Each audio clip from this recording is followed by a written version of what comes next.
Good afternoon once again. I had earlier stated that we were going to be um, meeting here at Vital Animal Health page so that we can talk about a very interesting topic today, which is energy, metabolism, and copper deficiency. Uh, so what we will be trying to do is making people, especially farmers and everyone else, to understand what the relationship and how, in answering the question of how does copper deficiency lead to uh, a challenge with energy. And I think first of all, I would want to remind uh, those who are following our page that my name is Dr. Kibet Chirchir. I'm the Technical Manager of Vital Animal Health. And we would first of all start by understanding the role of copper in metabolism. And I would love to talk about copper being very important in ensuring that the cells are actually unlocking the energy which we get through the food. So copper is very key. It is a mineral element which is involved in various metabolic activities in the cell, and more especially what we call respiration. In this case, we mean once the energy source, which is glucose, is able to cross into the cell, it is very much involved in that metabolism of energy. And very critical for us to understand is copper is involved in so many functions in the body. One being the fact that it forms a very important cofactor in very many enzymes which we have in the body. And therefore, in this case, we mean that a good number of the enzymes which are doing metabolism in our body require copper. And most important is if we do not have adequate levels of copper, so those enzymes or enzymatic activity is going to be limited. Therefore, what we will be seeing on our animals is a deficiency will definitely be affecting energy metabolism, which means our animals are not going to be getting sufficient energy for growth, for milk production, and of course, also other aspects like immunity and all that. Uh, Again, it is very interesting to know that copper is involved in formation of pigments and especially on the air coats.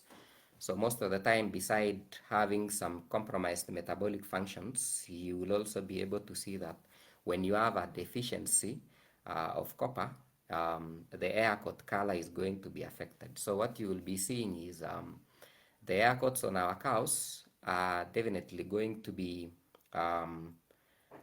rough, looking funny, and they are also going to take maybe brownish color on, or what we call ginger coat on black and white cows.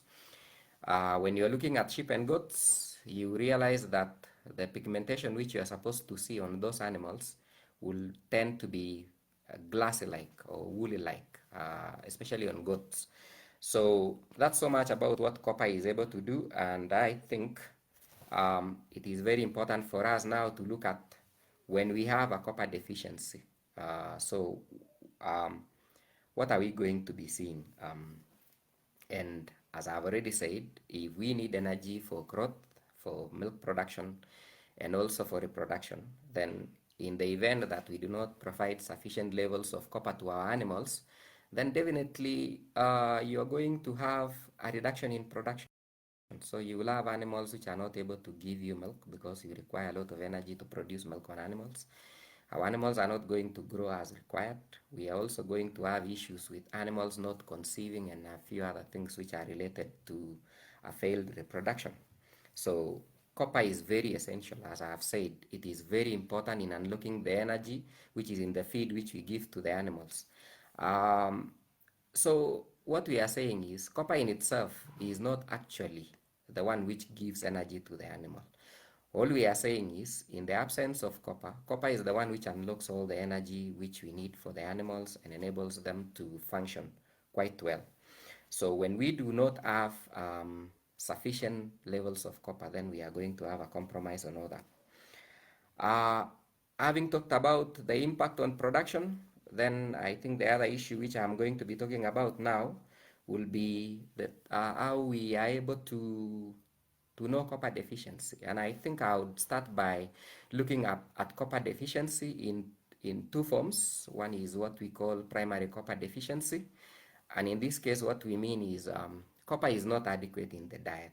Copper is not in our fodder. Copper is not in the feed which we are giving the animals. So that's a primary deficiency. But then what I will be putting a lot of emphasis on is what I call secondary copper deficiency.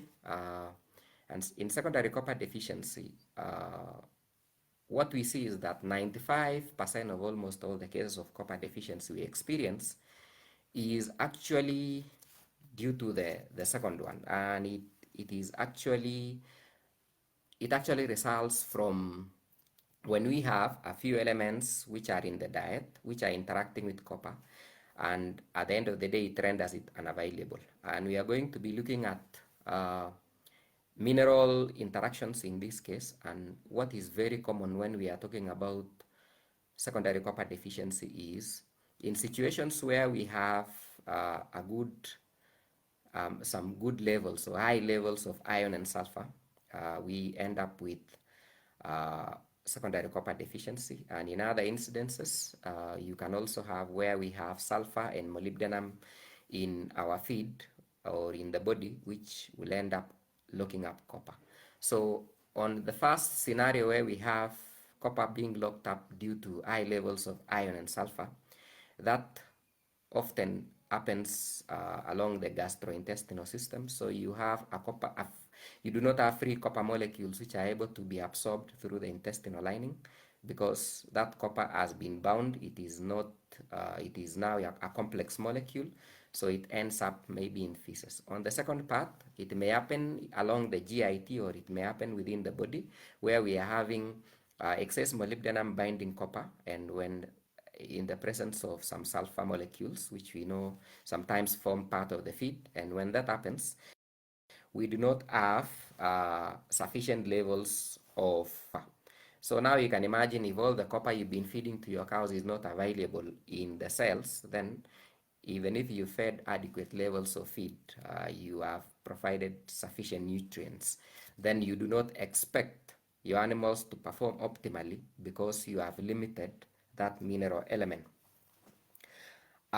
So after you've understood about copper deficiency due to secondary causes, that is what I have been able to say it happens because of other elements, then how do you as a farmer see that your animals have copper deficiency? And we are going to be looking at what you are able to see. And in this case, I already said that copper is involved in formation of the pigments which we have on our air coats, and therefore the first sign which you are going to see is an effect on the coat color and also the quality of the coat. So if you are looking at animals which are black and white, for example, the common breed Friesian Holstein, you realize that when they have copper deficiency, you will be able to see a very black and white calf which had been born, for example. After a while, you will see that they are browning, and very interesting is how the signs develop, and you realize that it always starts from the hind side of the cow moving towards the head. So in the event that you have a copper deficiency, you will be able to see the coat color becoming very rough.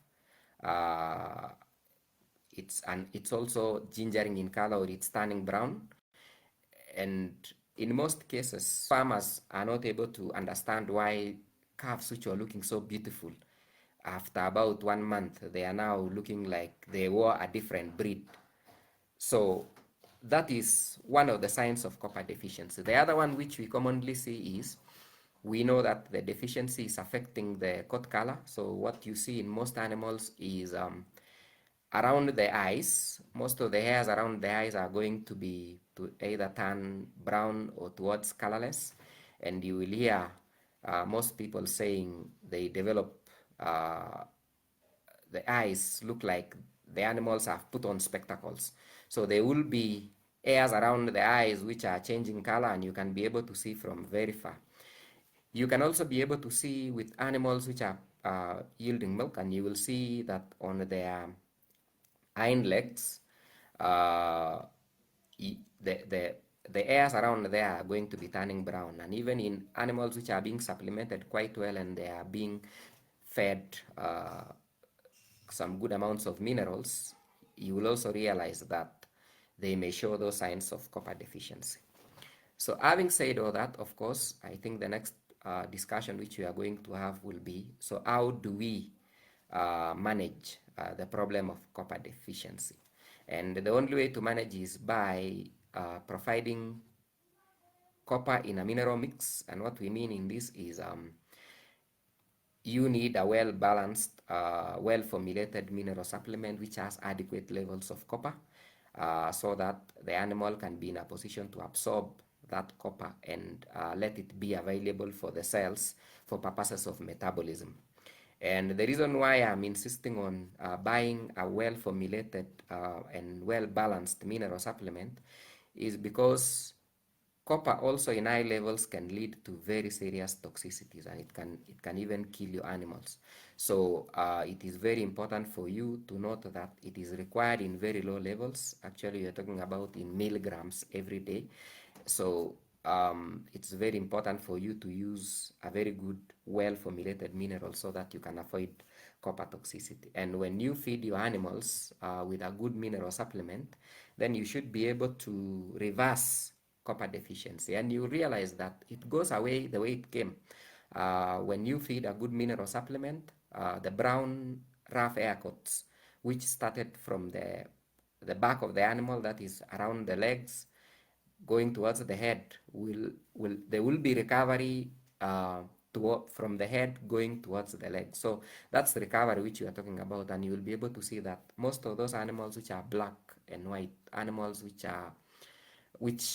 even if they had a different color, even if they were brown, like the ashes, you realize that they are able to take up the copper when you provide them, and you will see that their coat color is becoming smooth again, and the rough hair coat is beginning to disappear.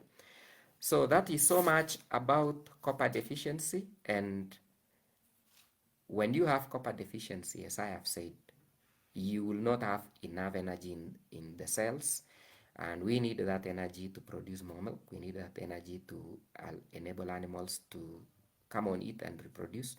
We need that energy to enable young animals to be able to grow.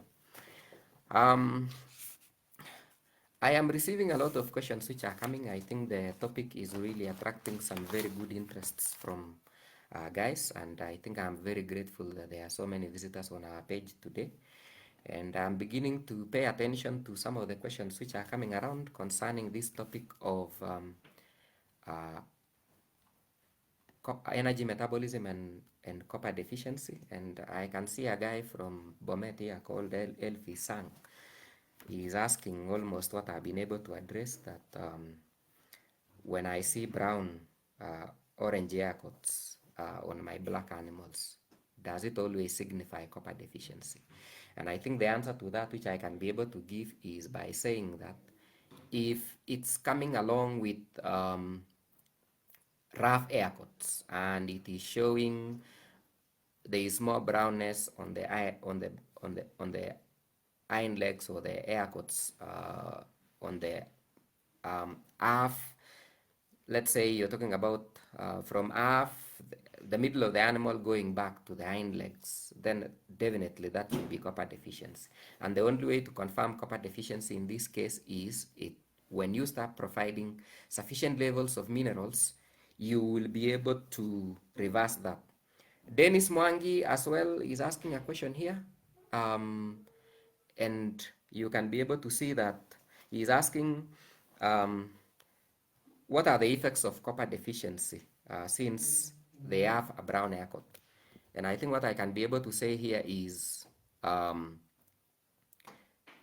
we've said that when you have copper deficiency, then copper is not going to be available for energy metabolism. And I think to be very specific here, we are talking about an enzyme which is involved in conversion, in making energy, which we call cytochrome oxidase. And in the absence of copper, which is a cofactor in that, in as much as you've given feed to your animals, you are not going to get energy. We need energy to produce milk. We need energy for animals to grow. We need energy for animals to produce more milk. So if you are having signs of copper deficiency, then straight away your animals are not going to perform optimally. So you need to start supplementing those animals with a good mineral. Pius Mugambi, I think I know this guy. He was an intern somewhere. I can see you on our page, and you said you want to understand more about copper antagonism.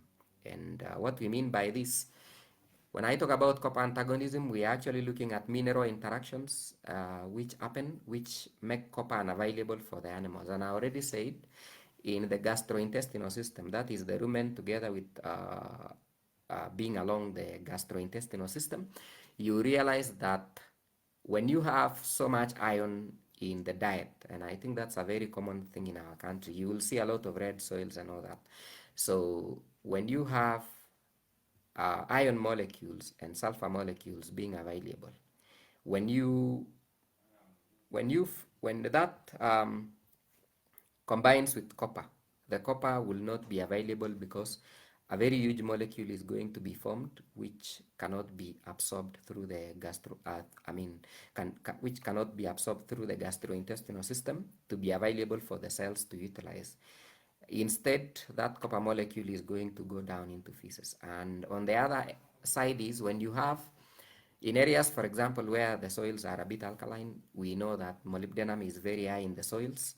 And in that case, you realize that that copper will interact with elements like molybdenum and sulfur as well, and that copper will be rendered unavailable, and animals are not going to produce optimally. So that is copper antagonism, which I've already talked about.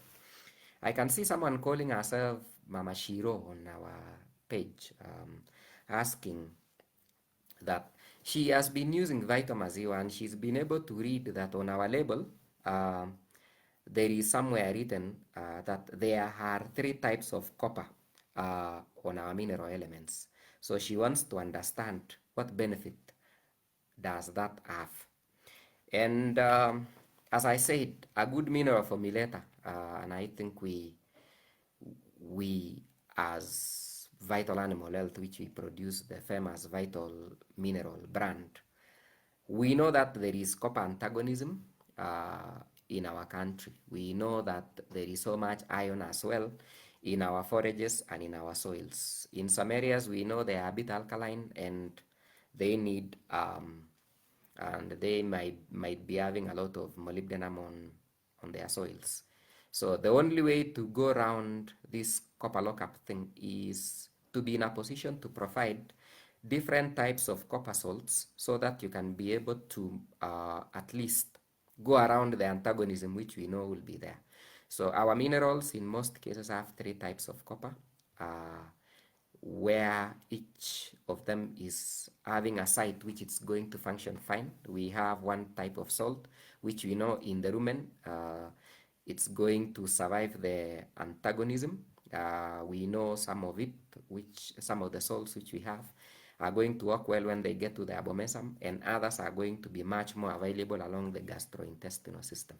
So I can guarantee you that if you use vitamin salts on various stages of animals, you should be able to have animals recovering if you are going to follow some of the instructions which are written there. I'll be looking at that also before I come to the end of this live broadcast. And I can see someone called Stanley saying I've been utilizing indigenous salts. I think this is a guy from areas where they keep beef cows. He's saying that they've been utilizing indigenous salts most of the time and mixing it up with some of the mineral salts which he gets to buy from the shops around. And what he's saying is, why is it that he sees signs of copper deficiency despite the fact that most of those mineral supplements have copper. And I think what I can say is most of the indigenous salts which most farmers believe in using have a lot of iron. And when you mix that with a good mineral, then you expect that there will be more iron molecules which are going to lock up copper, and therefore there will be no copper remaining to help your animals in managing copper deficiency. So it is very important for you to note that mixing of minerals is not also a very good idea. You would rather buy a reputable good mineral and desist from that practice of mixing minerals in the hope that maybe one of them is going to sort your issues. Minerals require very high skill and science when you are mixing them up to ensure that they are available and there are no reactivity among them. So it is very important for you to use a very good mineral to feed your animals. So I do not wish to really deal with any other questions which are coming because of the time. All I would say is we will be coming to this page again next week about the same time. And if you have any questions which you want to post on our page, feel free to inbox us, feel free to call our numbers as well. Feel free to drop any question on our page and we should be able to address that. So guys, tell your farmers that for them to be good farmers, or the farmers who are listening to me, buy minerals from a reputable manufacturer, buy vital mineral elements. We have made minerals for every animal because we believe an animal has a life cycle, and the calf, the AFAS, the milking cow, together with your dry cow, have different mineral requirements, and therefore they need a specific mineral made for them with adequate levels of copper. I would really want to appreciate those who've been following me, those who've been listening to me during this live broadcast, and I'm quite grateful. I look forward to your comments so that we can be able to respond accordingly. I would want to take this opportunity to wish you a good weekend and also request that we have COVID-19 with us. So sanitize, keep distance, and do all the government is trying to tell us. Thank you very much and have a good evening. God bless you.